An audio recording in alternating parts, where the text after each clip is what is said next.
to do now. Hello, Lizzie. Hi. Can't see you, but I can hear you. Okie dokie. And Natalie, I can't see you either. Bear with me a minute because I'm just going to do a little bit of a see if I can get this to go through onto Facebook. So it'll take me a minute to sort this out. Right. So this is just a little bit. I have to do a few things to set it up. On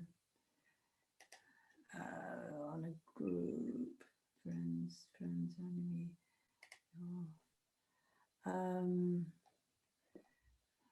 Right, it doesn't, it's all changed, so I'll do what I can. Okay. Right, continue. Talk amongst yourselves. It's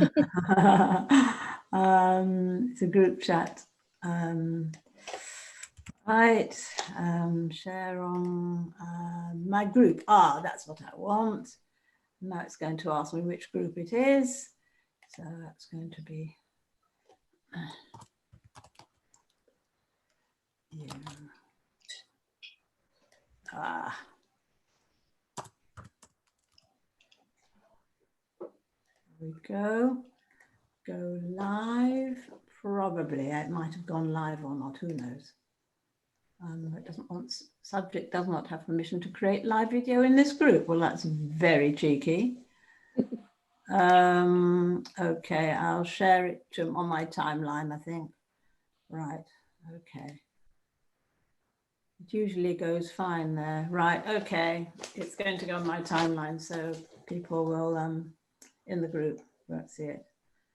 Okay, it's just setting it up now, then when we'll be ready. This took me quite a lot of working out how to do it. Right, good, here we go. That's lovely. That's it. Okay. Okay, it's just setting it up now, then when we'll be ready. Oh, I don't want to keep hearing myself say it again. This took me quite a lot of working out how to do it. Is it echoing from you? That's lovely. Yes. Echoing for you as well, is it? Yeah. Of course, if it is, I'm going to get rid of it. If I can. Right. Now, something very odd here. The whole thing's changed, which is very annoying. If it is, I'm going to get rid of it. But I haven't even got the settings now. Right. Bear with me, people. No worries. Okay, I'm going to try again. It's I'm going to ditch. Ah dear, let's do it again. Okay. Right, I've got rid of Facebook. I knew that something had changed and right, okay, so let's do something useful.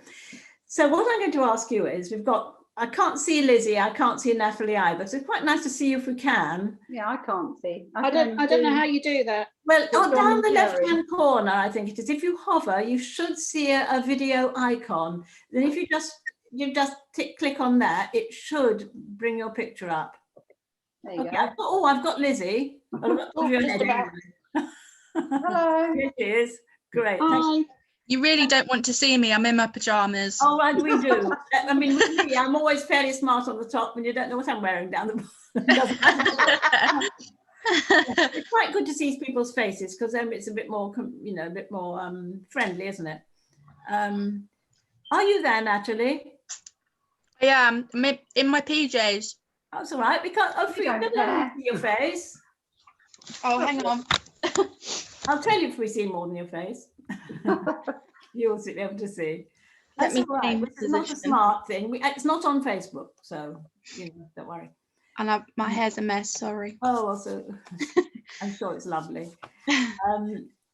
Okay, right. What I'm going to do, I'm going to ask each one of you 4 things. The first one is obviously your name, which make sure you know that.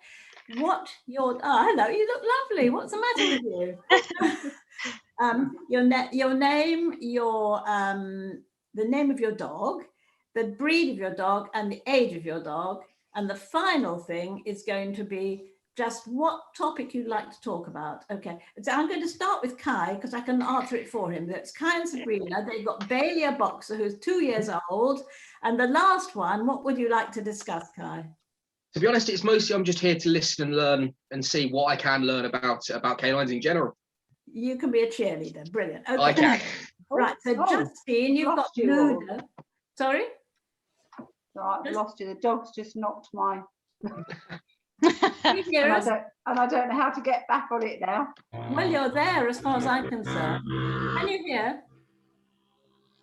I think let's leave Justine for a minute. Jill, I know you Hi. can't show us your camera. So, okay, what dog have you got? What's your dog's name? Okay, I've got 2 dogs. One's called Willow and the other one's called Back. Gordon. And they're both, what are they? They're both Great Pyrenees mixes. Ooh. Lovely. So they're 2 big dogs. Big fluffy things. Yes, yeah. And Gordon is the one that I have the biggest problems with because I got him just as the pandemic started. How old is he? He's 18 months old. Right, don't give us any detail just yet. What would you like to, what topic would you like to us to talk about? The 2 topics that I saw listed that I'd really like to talk about is he's very reactive. So I've got a cat that I haven't been able to really introduce him to, and other dogs. If So I go out cat on and walk. other dogs, really. Shall we concentrate on that? Yes, other dogs, yeah.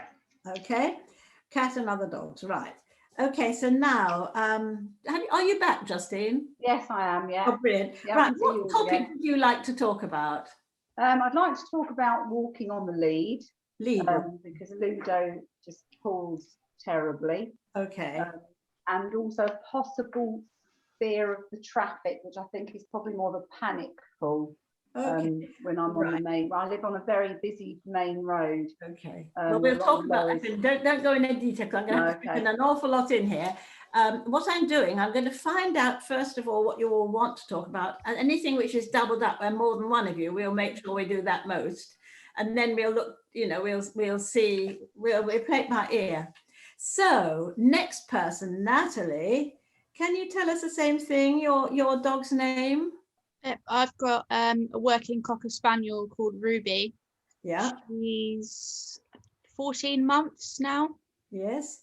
And And over the last few months, she's become a terrible demand barker. okay, so it's barking. Okay, so we'll look at that. Right, now then, who have we got next? Oh, Angela. Hello, Angela. Hello. Tell me, what's your dog's name? Well, I've got 2. I've got a smocker called Yeah. Sprocket. Right, it's called what? Sorry, Sprocket. Sprocket is a I'm gonna A smocker. is a Sprocket is a sprocker. Yeah. And how old is Sprocket? He's 4. And do you have problems with both your dogs, or is it just Sprocket? Both really, but the other one's, it's not the same problem. Okay, tell me what the name of the other one is. It's Millie, and she's a working cocker.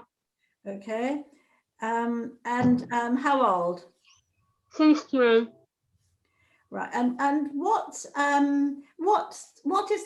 is Sprocket's problem?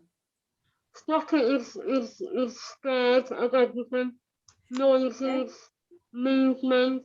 Okay, Anything we'll look into new. detail in a minute. Don't worry, we will look at it much more detailed. So it's fear issues with Sprocket. Yes. And it's Camilla, the other one, is it? Millie. Millie Millie. and Hamia. I'll get what's her problem?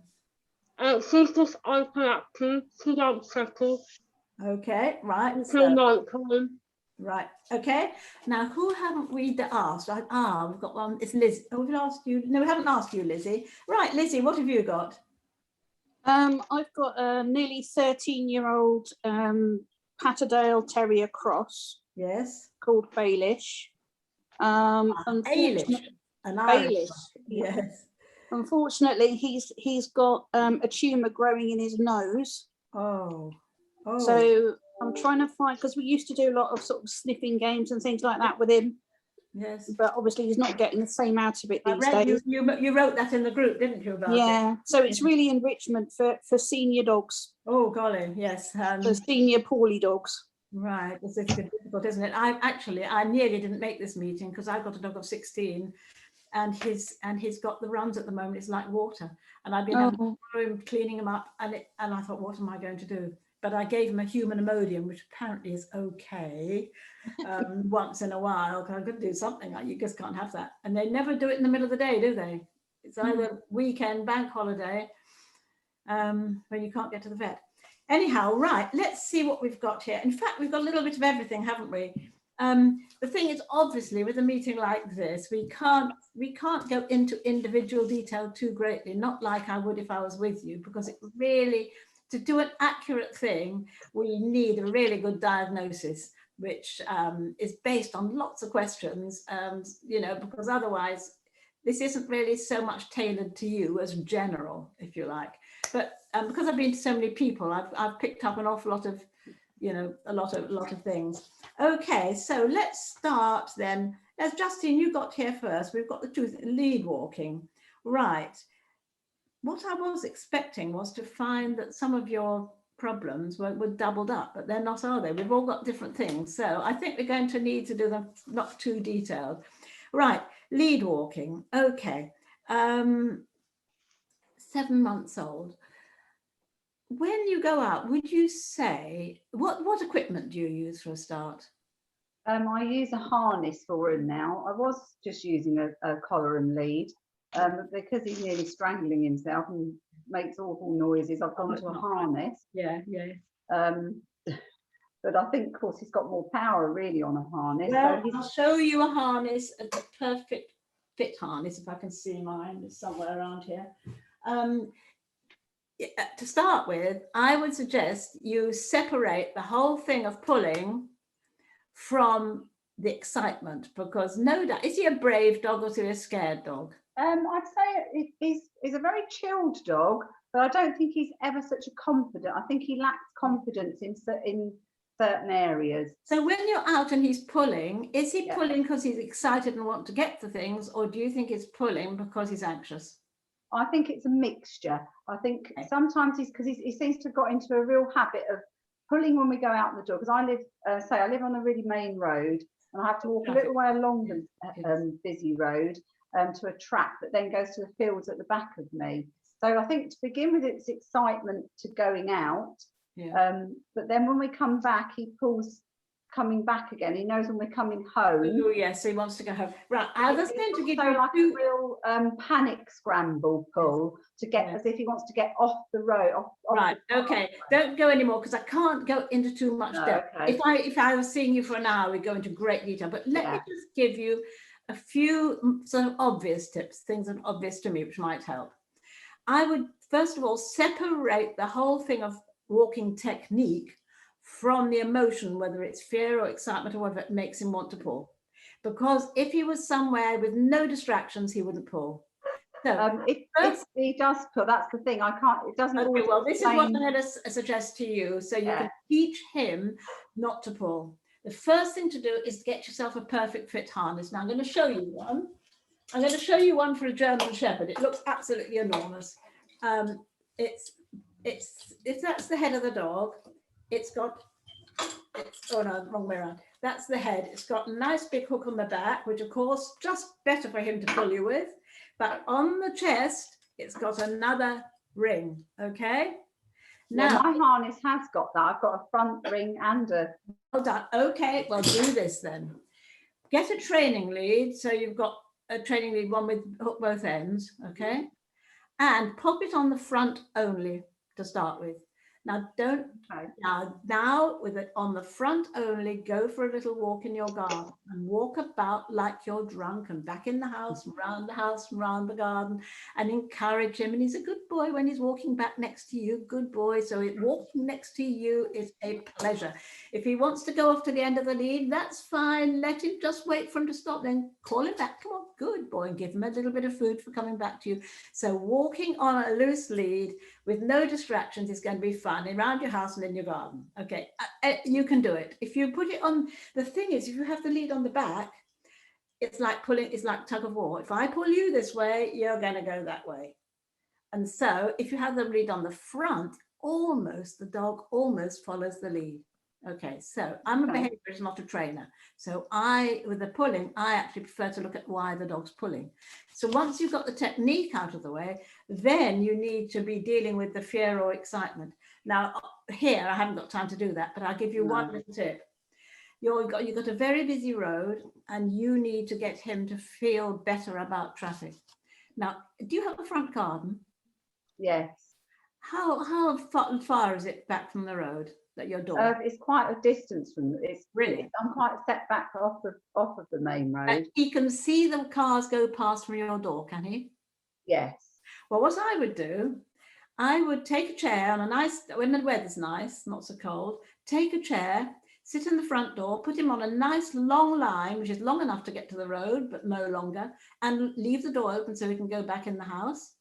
And choose a quietish time of day, because I want every time anything goes past that he notices it, you're going to give him food. You're going to teach him that this is the whole thing, is you need to keep a distance that he's happy.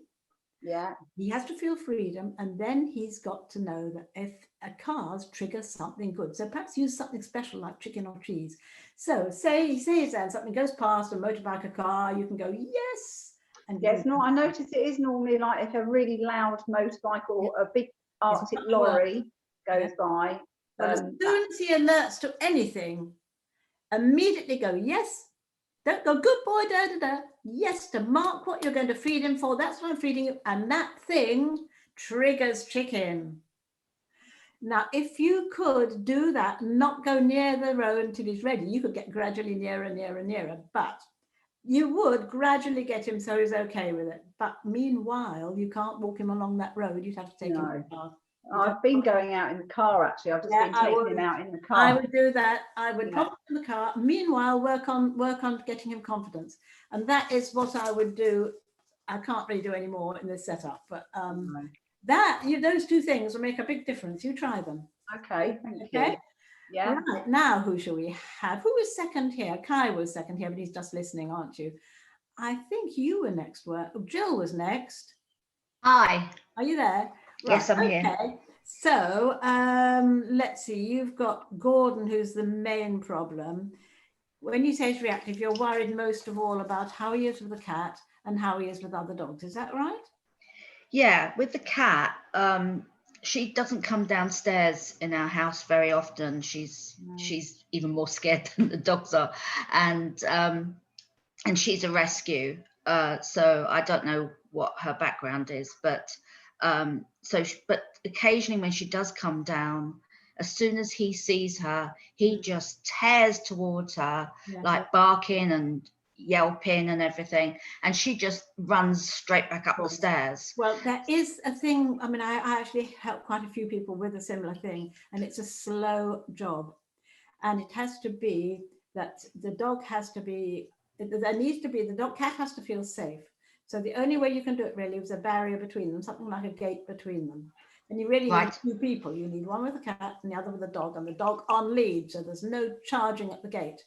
And in a way, you have very, very short cat meet dog sessions from each side of the gate, where the cat knows it's safe because the dog is on the lead, and the dog needs to be taught that when he sees a cat, she doesn't go charging for the gate. So the first thing, the reason, we need to look at why she does it.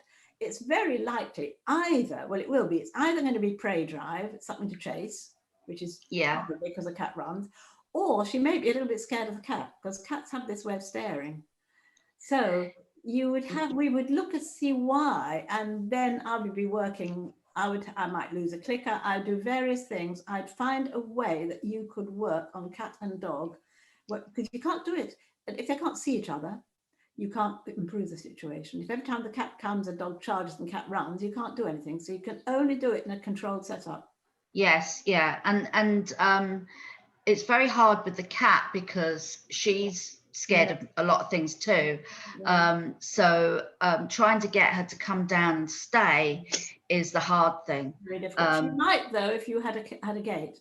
Yes, I will definitely try that. You had a gate at the bottom of the stairs, say, and and she knew she was all right down at the gate. And if perhaps somebody went and sat on the stairs with her, and somebody Yes. else had the dog on a lead the other side, but that Yeah. would tell you what to do to work on it. Now I can't do that here. First of all, it would take too long. Secondly, I would need to diagnose exactly what I need to know a lot more about what your dog was like and why the dog was doing it and various things. So that's Yeah. I think your Right. idea that it might be prey drive is probably right, because it probably is. yeah, because I know that he was living on a landfill before I got him, so he didn't Well, if see you think cats. about it, most dogs chase cats when cats run, don't they? I mean, Yes. it's one of those things that dogs do. Yes, yeah, When absolutely. you say reactive to other dogs, do you tell me what you mean? As soon as if we take him out on the lead, even if we just have him on the lead in the front garden, our road, loads of people walk their dogs up and down the road, and as soon as he sees another dog, it's like he's lunging, and he's up on his back legs and his front legs are wailing about, Okay. and his tail is wagging. Oh no, that doesn't mean happy. That means aroused. It can mean angry. It can mean all sorts Yeah. of things. It doesn't mean happy. Tell me, are you just talking about when he's in your garden or when he's in your house that's seeing people go past? If we try walking him up and down the road, and I've actually stopped doing this because he is so strong now, he will try and lunge towards them then as well. Well, let me just put this into a bit of a nutshell. Again, if I had an hour with you, I could make some real progress, but this is the obvious stuff. He's probably yelling to that dog, go away, go away. He doesn't want it there. I would say he's probably reacting to the dog. Now, if a dog in the house can see out of the window and barks, and the other dog goes away, success. Barking works. If he's out in his garden at the boundary, he's barking the dog away, the dog goes. It works. It works. All the time he's rehearsing and practicing the very behavior you don't want. So the only way you'll never stop him barking at dogs when you're out if you can't do something about it while you're at home. Because if every day he's rehearsing exactly what you don't want at home, then he's going to do it when you go out, isn't he? So you have to start at home. First thing I would do is not, well, you don't, let's let him freely out into the garden, take him out on a long line or on a lead, and as soon as anything goes past, you have to work on it to make him feel good about it. Okay, now it's a bit like the traffic thing, but I would have to teach you how to do this.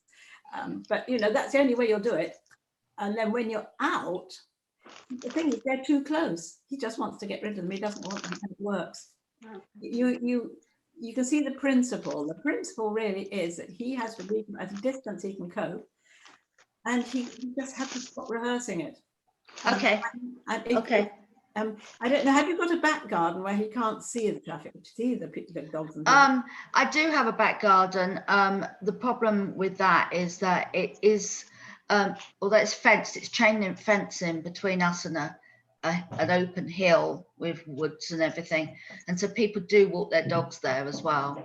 And I try and get him in if I see another dog out the back, but I don't always get there in time.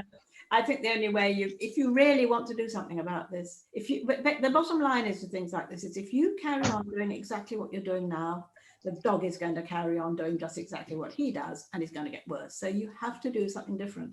Right. And the only thing here is to take control of the outside of your garden. It's probably going to be, don't let him out unless he's on a long line. So the very minute he starts saying, come on, good boy, there's a dog, that's nice, have a biscuit. And, you know, he begins to feel good about them.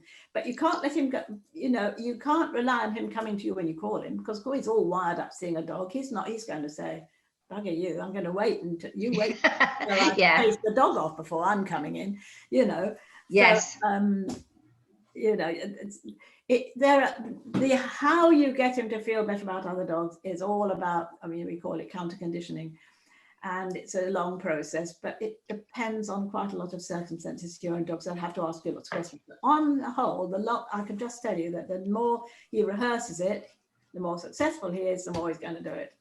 Okay. And then when you go out, you really do need to have some help with what you do when you see other dogs when you're out, you know. Do you ever take them out? We haven't done since my husband arm got wrenched out of his socket by the dog, and so a couple of months ago he had to have surgery on his shoulder. Probably for the last couple of months, I've taken him to a friend's house, which is completely fenced in and has got no dogs or anything. And I've sort of walked him around there and everything like that. And I take him to a park where there's a place that's like really, really quiet. Nobody walks their You go dogs there. by So car. Yeah, I would Yeah. say if it's a question of the pulling as well, I would, again, let me get that harness again. Where did I put it? I don't know what to do with it now. yeah, I saw the harness, the one Yes, with it's the called a perfect fit harness. Oh, here it is. right. And you know, you've got a big dog, and it's you know, it's a very firm thing. And if you have a training lead with one end on the hook on the chest and the other on the back, Yes. you've got a lot more power. And you know, if it was just on the front, for instance, if the dog really lunges, you bring the whole dog's chest around. You're not pulling the dog back. Right. Got you. A lot more power. Yeah. Anyway, I don't know if that's Okay. helpful, but I think Yeah, it's it is. It Um, is. I just you need know, to. with an hour, we could really get into that. Okay, that's great. Thank you. Right. Now, next, it's Natalie next. You were next. No, was it? That was, yes. Natalie, right. You've got Ruby, working cocker, 14 months of demand barking. Okay, tell us what you mean. Yes. I don't know if you can hear her now. I'm upstairs, but she's doing it downstairs to my boyfriend. She will it'll come to an evening and we'll sit down on the sofa and she will either stand on the sofa next to us or on the floor and just bark. There's no reason as to why. I believe you. I have a Cocker Spaniel. I've been through it. I've got a working cocker. But They do she- like their voices. Yeah, she went through a stage of it last year, but we thought, you know, she's still young, it's a cocker thing, she'll grow out of it, which she did. Yeah. And then she had her first season in February, which Oh. lasted 4 weeks, and then since then she does it every night Okay, she does it at night time, right? in the evenings when we settle down after we've When got you home want to from settle work. down. and- Okay, I'll give you 1 or 2 brief tips for this. The first one is see what you can do not to get her too generally aroused and worked up during the day. The reason she does it in the evening is that all her stress and arousal levels build up during the day, and then in the evening she's ready to go. You know, every time she gets excited at anything, and she's a Cocker Spaniel, it's going to happen all the time. Yeah. She gets a rush of adrenaline. Well, this stays in her system for a while. So it's followed by another one and another one. She barks and it's up there. So the first thing I would say is keep her, I know it's boring, but don't let anyone play hands-on game and chasing her around and play ball, throwing a ball over and over and over again, because all those things wire her up. Keep her as calm as you can. That's the first I thing. tend to, as soon as I get home from work, I take her for a walk, so a Yeah. run, and she goes swimming in the lake. And then we Okay, get home and Yes. we have our tea and her tea, yes. and then it's time to settle. But she just You doesn't. know, it's very possible your walk has wired her up that last bit. You don't take a ball with you, do you? No, Right, okay. no, Well, she's too busy for a ball. Yeah, okay, it sounds lovely. It sounds perfect. Now, what I would say is a quick fix for this one. Here she comes. I would say that you need to forget about feeding her 2 meals a day in bowls. Forget it completely. If you want to help her to keep calm, she needs to work for her food. She needs to put some effort in. No animal was born with a bowl. So what I would say is use stuff, I don't know what you feed her, but if it's dry food, mix something wet with it. Stuff it in. She has raw. Okay, well, stuff it in a Kong, all right? Let her, not only 1 Kong, I would say, feed her during the day, especially leave her some for the evening. And when I would have about 5 eating occasions during the day, little bits, spread the food out and make it hard work for her, because that work of foraging and hunting and doing that is very calming. Now, I would say when evening comes, when you come back from your walk, I know that raw is the best food, definitely is. But I think you ought to then take her out into the garden when she's had a drink and scatter feed. Mhm. If you had some kibble, got the best quality kibble you can, cut down on the raw food a bit. I know I'm not talking nutrition here, I'm talking, you know, chuck it far and wide out in the garden. I don't think you can really do that with raw food. Okay, and let her spend 15 minutes hunting for her food, because that will help to calm her down. It might not be the only thing. And then save a Kong, perhaps put a bit of peanut butter or something in it, freeze it. And then when you go to sit down, give her that. All right, now you're going to preempt the barking. Now what happens is now she barks and you get so sick of it, you tell her to shut up, you give her attention, you shut her out. She goes on until she gets what she wants, and she always gets it. If you can preempt it, so you know when she's going to do it. So if you've been for this lovely walk, you have your tea, and then you want to settle down, before you do that, go and spread some food over the thing. Now you go and sit down. Now, before she has time to start barking, you can see when she's going to do it, I expect, because she starts staring at you. Then, before she does that, get her the Kong, all right? And give her that to make her really work hard. Or give her something to chew that really, really makes her work hard. I'm not saying it's an instant cure, a total cure, but that would be my best quick tip for that. You're not going to, the more cross with her you get, the more she's going to do it, because she's so high wired by the evening. And she's clever as well. We'll get up, but she'll go to the back door and stand there and bark. So we get up, go to the back door, and then she walks back and sits down as if she were like, only joking. And I'm like, oh, it's really funny, isn't it? You really have if I was going to see you for a while, we'd work out some cunning plans. You need to outwit her. You know, and it is possible. And the other thing you need really is a sense of humor. You've got to enjoy it. Yeah. I've got 4 dogs: a German Shepherd, a Lurcher, a Labrador, and a Cocker Spaniel.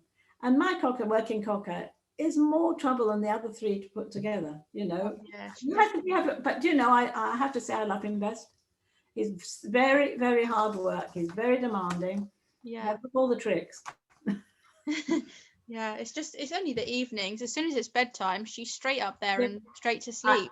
It's what's happened is she has got all her arousal has peaked. If you can get something to interrupt that. And somehow she's finding it quite satisfying. As soon as you want to sit down and have a break, she's finding it quite satisfying, really, doing everything she possibly can to make you do something. Right, okay, let's have Angela. Right, shall we have the scared Sprocker? What is she most scared of, Angela? Noises and movement, anything that moves, anything new in the environment. Right. Did you say it was a rescue? We think, we don't know for sure, but we think it's from a puppy farm. Right, okay, all right. Well, all I can tell you in general terms how to deal with fear. And I do that by telling you an analogy. Okay, and Kai, I'm sorry. Kai's had a one-to-one with me, so he's heard this before. That's fine. Okay. Right, now, if something is scared, there's only one way to get around it. Now, I always think when one of my children, when his son was terrified of the dark. Somebody had a party and somebody walked in his bedroom in the dark, and he was absolutely terrified of the dark. And it got to when he was about 11, 12 years old, and it was a real inconvenience. He couldn't go anywhere. And so he had psychiatric help. Now, what this involved was it took about 6 months to get him over it. And at no stage was he pushed into a dark room, as you can imagine. Being human, he was told thoughts to think and the rest of it. But he had exercises to do, like go into a room and stand in that room, imagine it was dark. He has a light switch, turn it off for a minute, turn it on again, get used to a dim light, you know. So it was all done very, very slowly. And it was done at his own pace. All right. Now with dogs, what we do, we have a scared dog and we do what we call a flooding. So if I give you this analogy, imagine that the only place you can walk your dog is a very big field with a railway line at the end. And your dog is terrified of trains. But because the field is so big, there will be a distance that he can see and hear the trains, and he's feeling all right. Now that is what is going to be his safe distance, where he feels safe, okay? Now, if you were to take him to that field twice a day, that you could desensitize him very slowly. It means that he'd get a little bit used to it and go a little bit closer, but you probably never get to you never do it totally. Now, if there he is and he's safe distance, a train comes, and every time the train comes, chicken rains from the sky. Train goes, no chicken.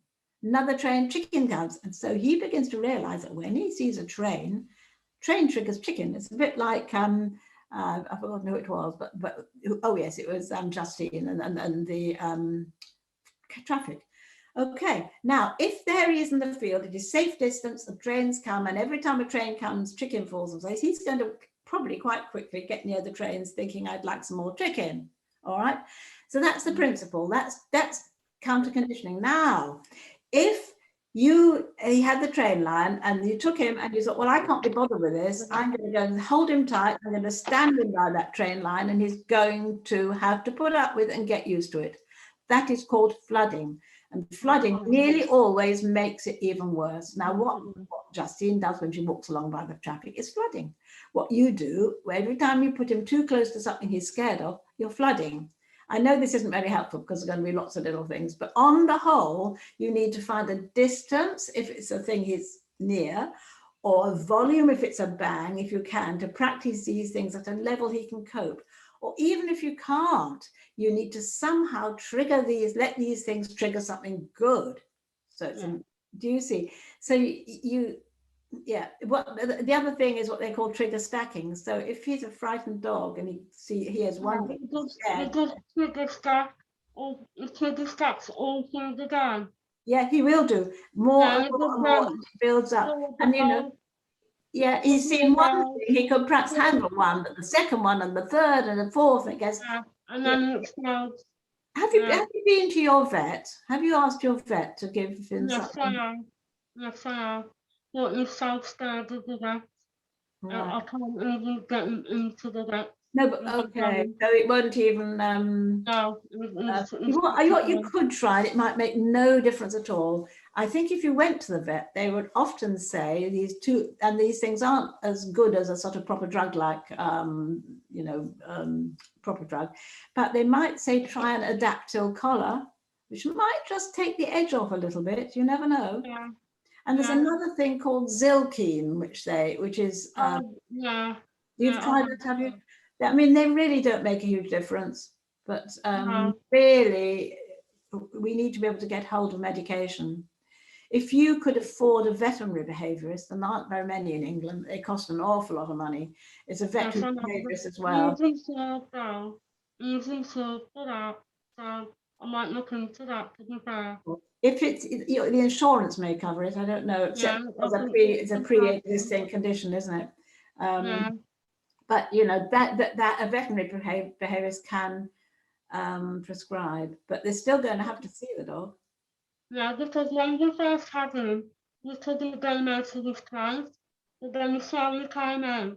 Yes. And then he was fine, he was perfect, he was actually the perfect dog.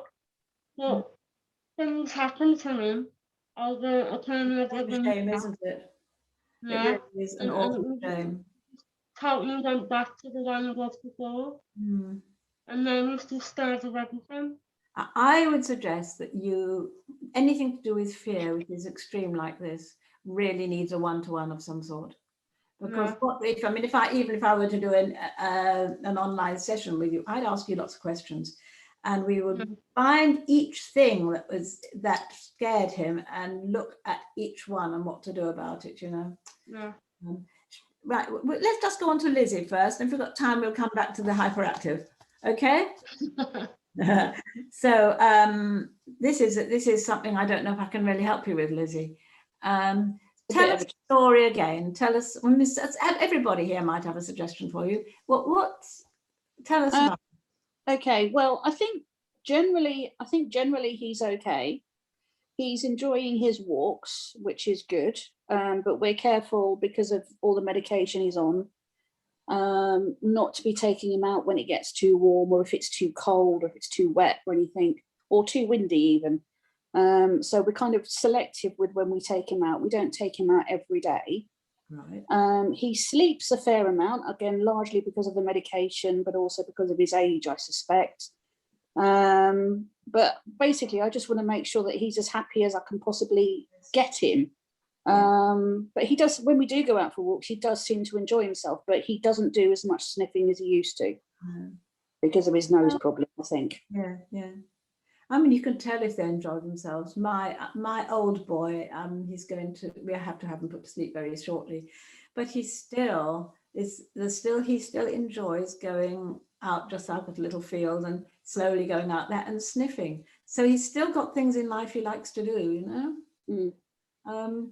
That's difficult. It sounds to me as if really you're giving him what he wants. I mean, you can't force him to want to do more, can you? No, I mean, we used to feed him all the time out of Kongs. Yes. And a licky mat and a snuffle mat. But I think he struggles a lot with all of those at the moment because of the position of the tumour. Yeah. It's uncomfortable for him to do a lot of licking. It's uncomfortable for him to do a lot of sniffing and things like that. So we have resorted to just feeding him out of a bowl, which I didn't ever want to do, but that's where we are. So I just feel as though his life is somewhat lacking. So it's a guilt thing. What sort of treatment has he had? Is it something that is going to get a bit better, or is it just only going to go and get worse? Well, jury's out. We're going for another assessment at the end of next month to see what the progress is. But he's on a whole series of chemotherapy tablets, basically. So yeah, we've managed the trick of getting him to take his tablets because that was a bit of a struggle to start with. How do you do that? Well, initially we tried just hiding it in food, so we're hiding it in cheese, hiding it in chicken, and then he became savvy to that, and now he won't touch cheese or chicken at all, regardless of whether it's got a tablet in or not. I had to give up because I was getting too distressed with doing the medication, so my husband took over because he's a lot more probably calm and level-headed than I am, and he just basically sticks his fingers in the doggy peanut butter, sticks the tablets to his fingers, and the dog just licks it off. Oh, well done. And that's worked. I know pate can be quite good for that as well. Yeah. Has anybody here got any ideas what she could do, what Lizzie could do to make her dog's life more interesting? I think that maybe if there's something very sort of smelly, very, very smelly food that possibly would be even too smelly for us. I remember cooking up loads of tripe from one of my dogs, and the smell was just absolutely disgusting, but the dogs just devoured it. I can't get tripe in America because it's like a banned thing. But you know, maybe try lots of very, very smelly food, because then even though Lizzie, your dog is struggling with smelling because it's ultra smelly, maybe that will make her happier. Yeah. And if you do tripe, fish, or and if you do tripe, just walk out of the kitchen. It's disgusting. It's absolutely revolting, isn't it? Just terrible. Try feeding raw, it's disgusting. I made some liver cake the other day for my dog, and he was going mad for it while I was mixing it up and when it came out the oven. So maybe something like that, a liver cake recipe. Smells quite pungent. Yeah. And it's soft and easy to eat as well. Yeah. Well, dogs, as we know, like the most revolting things, don't they? They certainly do. I was tempted to try it, and then after it came out the oven and I smelled it again, I thought, no, I don't think I will. That's a good idea, tripe. I mean, maybe tripe. He can't really work at a Kong, can he? No, not really. What about a boiled egg? Would it be able to do that? Do what? Sorry.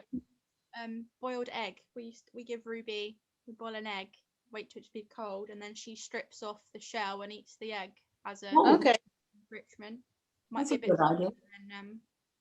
Does he seem to be enjoying his food in general, though, even though he perhaps can't smell it so well? Does he still? Well, yeah, that's the other weird thing is that, you know, we were feeding him sort of wet food, but as best quality as we could. So he was on butternut box for a bit, and he was on nature diet for a bit. But then he just went off those when he started on the medication, and now we're just feeding him just because we want him to eat, we're just feeding him supermarket dog food. Because that's- Chappie, you know, Chappie is really cheap, and a lot of dogs like Chappie, and a lot of vets actually suggest Chappie. yeah. Well, yeah. So yeah, we A bit you know, old. If the dog's old, if it eats and likes the food, it doesn't really matter anymore, does it? no, that's what I was thinking really. So yeah, What about an activity like swimming? he's never been a water dog. All right. Never been a water dog. Mm. He'll paddle, but that's it. Sounds to me. Maybe to be- something with sound, maybe. Because dogs can hear high-pitched noises, so maybe you could have different sound emitters just sat somewhere.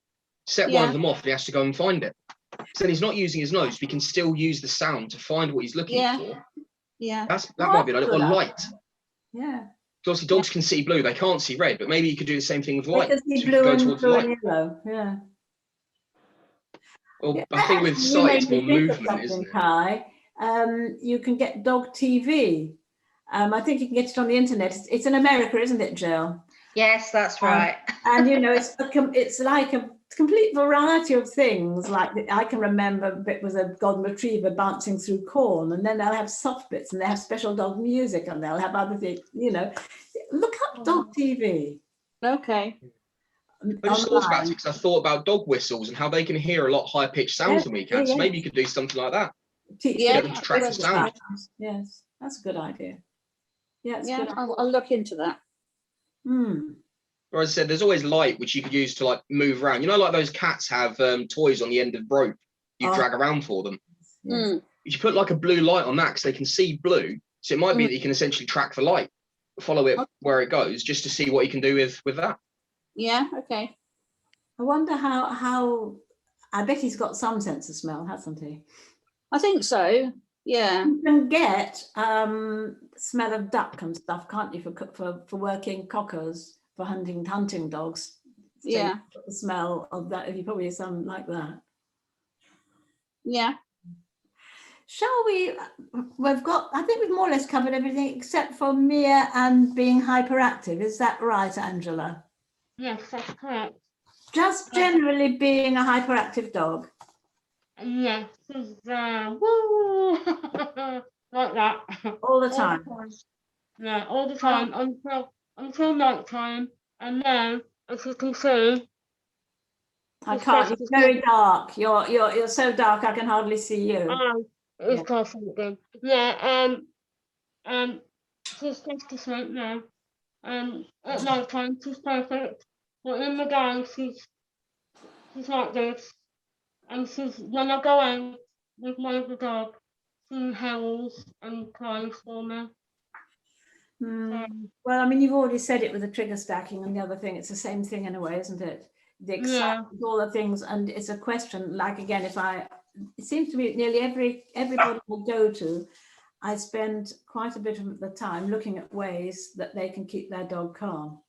yeah, I'll do Looking that. at ways, first of all, I'd almost say make yourself a little list of all the things that arouse the dog, everything that gets the dog either excited or scared or aroused in any way, and you'd be surprised how many there are. And then see on each one if there's anything you can do to reduce that arousal just slightly. So, you know, it's not like you'd be able to do a big thing all at once, but everything adds up, little bits all add together. And if you can,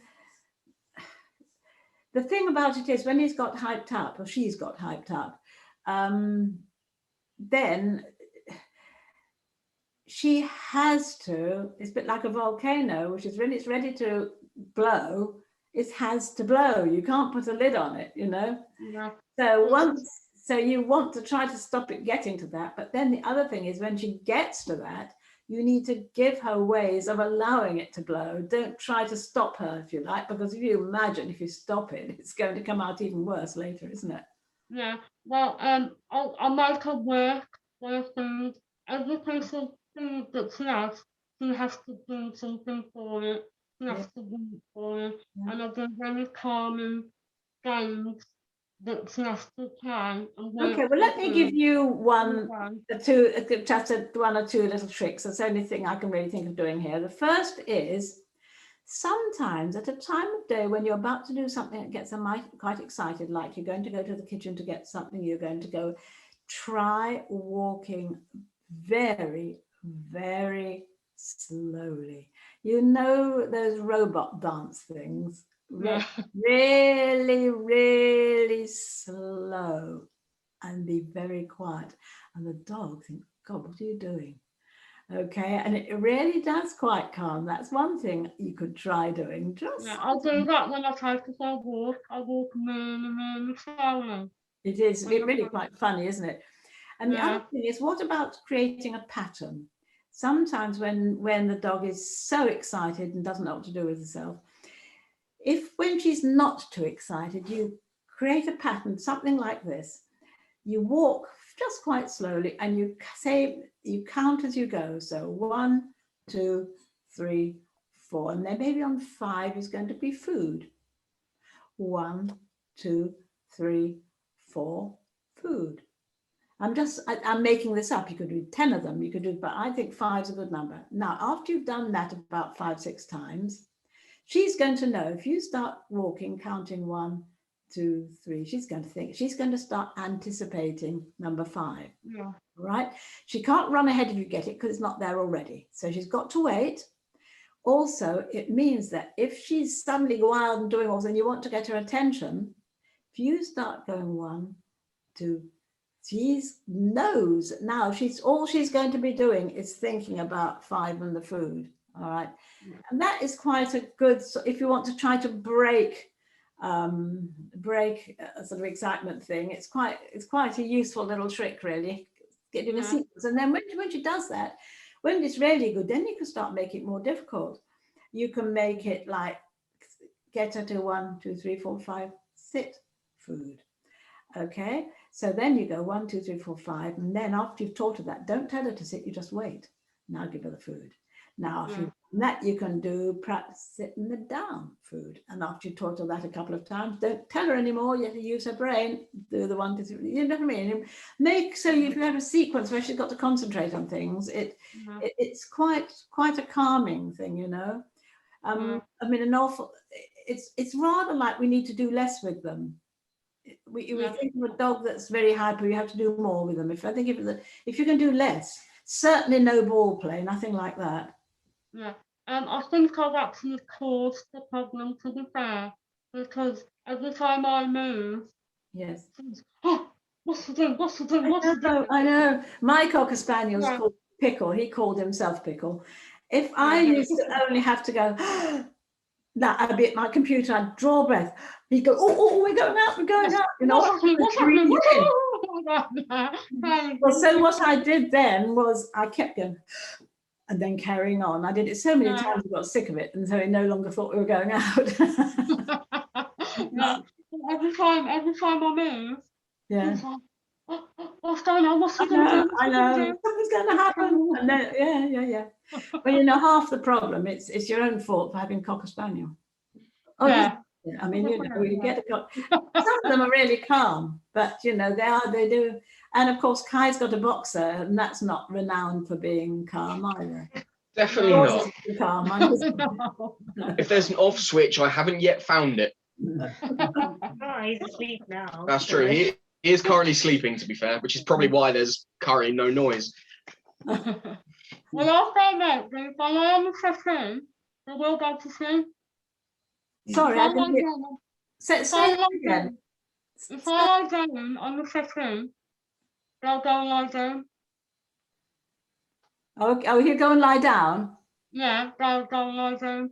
Right. It's not like I can calm them. Well, I think with all things like your 2 dogs, you know, I keep saying it.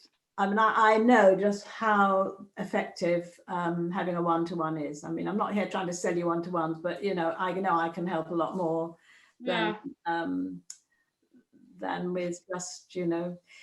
We've had an hour. Is there anything else anybody would like to? Oh, it's fitted in really well, hasn't it? Have I missed anybody? Have I missed anything? Or is there anything else that anybody would like to ask or contribute? I've got one question. I'm also a dog walker. Oh, yes. And one of the dogs I walk I'm having difficulty with transport in the van. Oh, He's a young Dalmatian, he's a year old. He'll go in the van with no issues whatsoever. He's quite happy to get in there. But as soon as we start driving, he just starts whining and whimpering. yeah. So he's obviously distressed. And I'll make sure his journeys are as short as possible. But I think he's getting over aroused when he's in the van, and then he becomes a nightmare when I get to the other end. Right. Whereabouts do you have them in the car? In the back?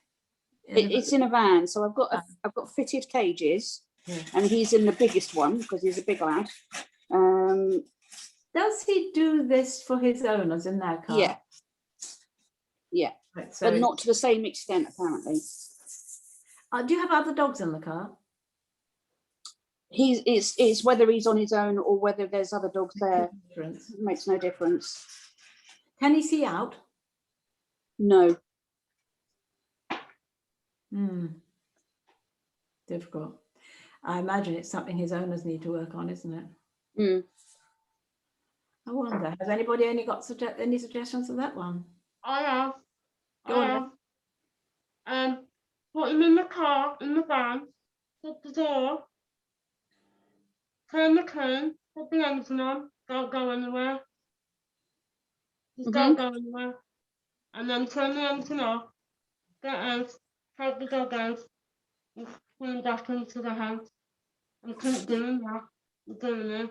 Then when he stops whining, when you turn the engine on and he stops whining, and he doesn't whine anymore, then just go down the road, then turn around, come back, take him out, bring back in the house with the con. That's a good idea, isn't it? Mind you, so your hour walk or whatever, we're all taking. Yeah. I have to do it with my working car because she started the car, and I have to do it with her. Yeah, well, I think his owners are quite happy for me because I don't walk him with a group every time, so I can walk him on his own. Do you have an hour, do you, Lizzie? I do, yeah, so I can Well, spend you some could time. do that, couldn't you? Yeah. You could spend your hour getting in the car, and as soon as, basically you're saying, aren't you, Angela, as soon as he starts to whine, you tap the engine off, take him out the car and take him into the house again. Yeah. And then bring him out and do it again. I wonder how many times you'd have to do that before. I suppose if you're too far, if he starts whining, then when you're sort of 200-300 yards away from the house, I suppose the thing to do would be stop the engine, just sit still and wait for him to be quiet. Show him, okay, if you're going to make a noise, we're not going anywhere, because you can't walk back in the house if you're too far away from home. Or Is he food or toy motivated? The owners have only really given me food as a motivator. He's not shown an awful lot of interest in tennis balls. But he's too wound up to want to eat, isn't he? If he's whining and stuff. Yeah, I was just thinking, before you start off, put some special food in the van for him. So it's the same as with the trains. He starts to realise that actually getting in the van means I get special food, like I get chicken. It sounds like he's happy about getting in. It sounds to me like it's the motion which is doing it. Well, initially we had difficulties getting him in. Right. But I've done a bit of work with like sort of putting food in the van and getting him to go in and have a sniff, and then he was just getting out the van again. And we did that quite a few times, and now he'll quite happily just get in the van. But now, obviously, the issue is that it's the motion, like you say, that's causing the issue. But the owners don't want me to give him food when he's in the van because he has in the past been prone to travel sickness. So it's a bit of a struggle. Yeah. Well, I reckon you should try Angela's idea for a few days. I think I will, yeah. If you haven't gone more than a few yards down the road, just take him out and take him in the house. But I guess if you've gone a bit further than that, all you do is you stop, turn the engine off, don't talk to him, wait till he's quiet, and then turn it on and carry on again. I have to do it with one of those work. I think it's about outwitting him, isn't it? You know, it's like perhaps have to say to the owners, I'm just going to spend this hour today just trying to solve the car rather than take him for a walk. Yeah, no, they're for me to do that. They're very invested in his training. So, well, they'd be very grateful to you if you just managed to stop him whining. Yeah. We'll have a go. Great, Angela. Thank you. Thank you. Good contribution, that. Right. Is that okay? Anybody want to do anything else? Shall we say goodbye? It's fitted into an hour precisely. So Can I just ask you quickly, just before we go, about you saying about putting the lead on the front of the harness? Yes. If I find that that doesn't, what's your feelings on like halties and gentle Well, leaders? I hate it Yeah, because you've just got to see a dog go out on one of those, and it's, unless they're really used to it, they're trying to scrape it off. If you look at a dog that wears one, it always has these almost worn marks on their nose where it went. If your dog is aroused or worried or anything anywhere and pulls, now you know my train analogy. You Yeah. imagine if the train was coming and you kicked the dog. Now it's going to get very bad feelings about trains if when it sees a train you kick the dog. It's the same thing. The dog only pulls when it's aroused, maybe scared when it's aroused. It pulls out. So in a way, from a behavior perspective, I think they're bad news. right. You want your dog to be comfortable. If you put the time in, and you do lots of walking about with the thing from the front, short sessions, have food, be encouraging. She doesn't have to walk to heel. All you don't want is pulling. Yes. And it's getting worse. Well, you're trying to battle it. Yeah. If you do this, you go with the flow.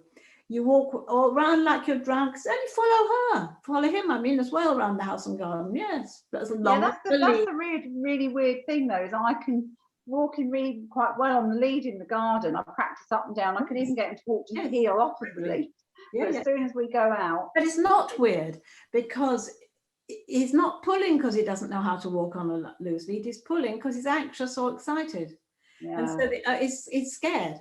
So it's not lead walking you're working on. You've got to work on the fear. If he wasn't scared, he'd be walking nicely. Yeah. So you've got to work on the fear. But I still think if you put more time into making him really, really comfortable, you imagine if you're at the front there, he's got a halter on and he's scared and he lunges and it's horrible, must be a horrible feeling. It's going to make it feel even worse about the thing, isn't it? Yeah, definitely. Rather like my son in the dark started crying with fear, somebody smacks him. Yeah, exactly. Not the thing, I don't think. Anyway, okay. Thank you very much. What I should do, I'll put this in the group only. I'll put the recording in it. Did I record it? Yes, I did. Because of course I did promise them they'd have it live. But then this is great. Okay, it's been really constructive. Thank you very much for coming. Just the right number of people. Okay, and Gillian, what time of the day is it for you? She's gone now. No, I am here. It's 4 o'clock in the afternoon. Oh, right, that's not too bad. No.